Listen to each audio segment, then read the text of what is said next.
I was scrolling through Twitter the other day, and I saw a tweet asking, why do you think these cartoons never showed the faces of adults? I wanted to talk about this with you guys and other trends I noticed with current cartoons versus the older ones I grew up with focusing on the parents.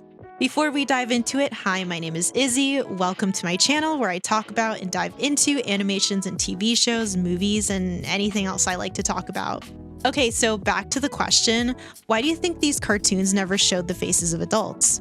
There were a lot of replies to this tweet, but the most popular and repeated one was, these shows are from the perspective of a child. So as a child, you're kind of seeing adults from the floor up, so it's basically a blur of legs. It also gives a feeling of being a small child as a stylistic choice. I'd also like to add that since they're much bigger than you are seeing them as imposing authority figures. Personally, I think it's a subversion of the cartoons that the show creators grew up with, a subversion of the nuclear family and those wholesome cartoon shows or other shows. If you notice, a lot of the headless parents are dressed in 1950s fashion. It wouldn't be a stretch to think that this is what they grew up watching. This got me thinking about the shows I grew up with. Let's take Dexter's Lab, The Fairly Odd Parents, and Ed, Edd n Eddy, for example. What do all these parents have in common? These parents were cookie-cutter 1950s parents. They were also somewhat oblivious to what their kids were up to, even sometimes neglectfully so. In Dexter's Lab, the mom, we only know her as Mom, is a germaphobe who actually enjoys cleaning. Actually, if she doesn't clean, she can go a little crazy. She's sporting those capri pants with the flats and the short hair and the pearl earring look, very 1950s. And of course, she's wearing an apron and her signature yellow cleaning gloves. If you take those away from her, she'll freak out like that one episode.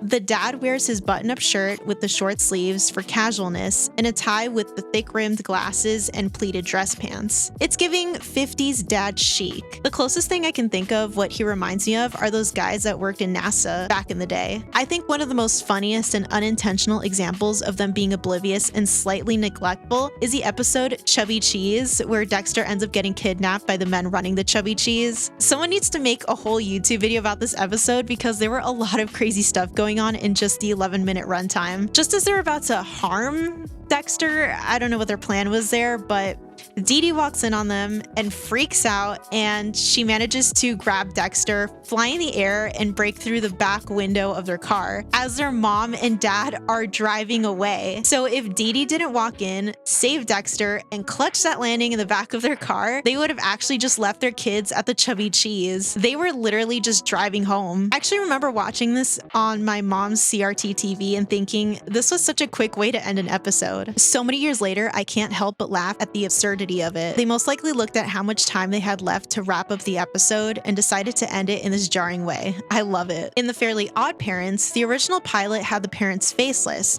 but that changed when the actual show aired in its final form. But again, you see with mom and dad, they wear the 1950s mom and dad uniform. Mrs. Turner wears white pleated pants, a collared short sleeve blouse, and her signature coiffed bob. In the pilot, she's got more of that pearl necklace look, while Mr. Turner is wearing his long sleeve button-up dress shirt with the black tie and the pleated pants with black dress shoes. More formal than Dexter's dad, but again, still in that 1950s dad uniform. And in the pilot, even more so with the blue double lapel suit. The whole premise of The Fairly Odd Parents and what made the show work in the beginning, this was clearly dropped later, was the fact that Timmy's parents left him alone so often and left him with an abusive babysitter. Even though Timmy tried telling his parents, they never listened, causing Timmy to be so miserable that he was assigned fairies. If Timmy's parents were not oblivious to Timmy's situation or neglectful, then we wouldn't have a show to begin with. There are countless examples of this, but by far the craziest is in the episode Future Lost. This was the first thing he says to his son in this episode. Oh, Timmy! Your scream of pain reminded me that I have a son who can help me clean the attic. Sir, you forgot about your son? After dragging Timmy to the attic, Timmy breaks a little box sitting on a hope chest, and then this iconic scene happens. Hey, what's this little thing sitting on Mom's giant hope chest? That's my tiny box of dreams. Oops. Sorry, Dad. Oh, don't worry about it, Timmy. My dreams were shattered years ago. How many years ago? How old are you? I won't dwell on the Turners too much since there are a lot of videos talking about them because that's how much of a menace they are in the animation space. Ed, Edd, and Eddy might be the most extreme of the two because they don't really show the parents at all until season 5.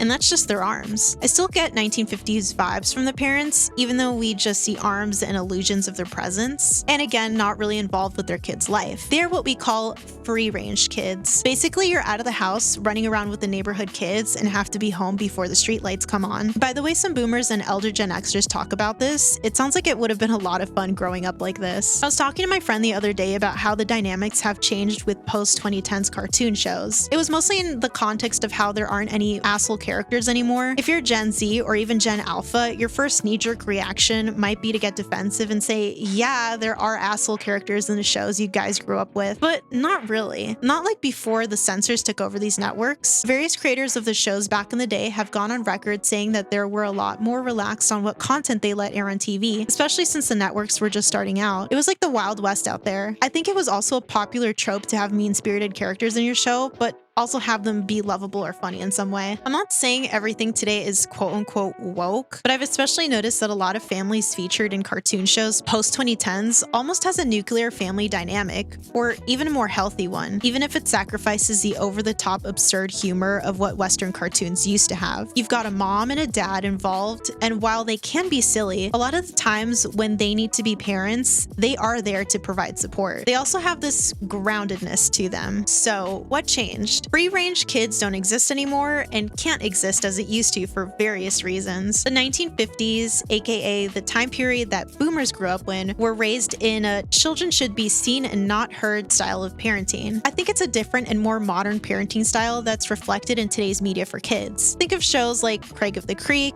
Bluey, or The Fairly Odd Parents' New Wish. The parents in these shows can be silly and certainly not perfect, but they're present, loving, and actually listen to their kids. The creators of contemporary shows also seem more aware how representation matters, and that includes showing this type of parenting style. Not saying that other types of family dynamics don't get represented, like single parents, blended families, etc., but I've definitely noticed more healthy family representation. It's nice to know that the show creators of today like to honor the emotional intelligence of kids and how to navigate with their identities in the world or their emotions with the help of their family. I'm not objectively saying one is better than the other, I'm merely pointing out a shift in today's shows. Subjectively, however, I really like old, messy craziness of cartoon families. Maybe that's just my nostalgia speaking. Just as a final note, as I was writing this, Hey Arnold kept popping up in my mind as a show that negated my whole point. Even if it was just one show, it was still a popular one. Arnold's grandma and grandpa were there to support him and obviously are raising him. Looking back, the antics of old cartoon families were still there. But thinking back on it, grandma was absent most of the time only to give Arnold some wise words when he needed them, if not to completely undermine her point when she would follow it up with something completely insane. Grandpa was also like this. Some of the advice he'd give had Arnold rolling his eyes or exasperatingly saying, "Grandpa." Again, this is done for humor, which I love, and missed from contemporary cartoons. Hey Arnold might be one of the most grounded shows of the 90s and early 2000s. It focuses on found family, but there is that parenting style again, the free-range children generation. Minimal involvement by the parents or caretakers, and they would only intervene if it got too big for the kids to handle, which wasn't often, and most of the time encouraged them to figure it out on their own. I could talk about Hey Arnold all day because there's Helga's parents, Phoebe's parents, and some kids where it seemed like they were just being raised in the wild by no one, but I'd be here all day. So, what do you think? Did you guys like it when cartoon shows brought humor and crazy episodic storylines because their parents were checked out and let their kids run wild? Or do y'all like this newer energy these shows are bringing where they're taking a more grounded approach to family? Let me know in the comments. I'm really interested in knowing the public opinion on this. Also, if you haven't noticed, this is a channel I'm trying to build out and post more on. So if you enjoyed this video and want more, you can let me know by leaving a like and subscribing. It helps boost my videos in the algorithm, and I really want to make more videos on a consistent basis.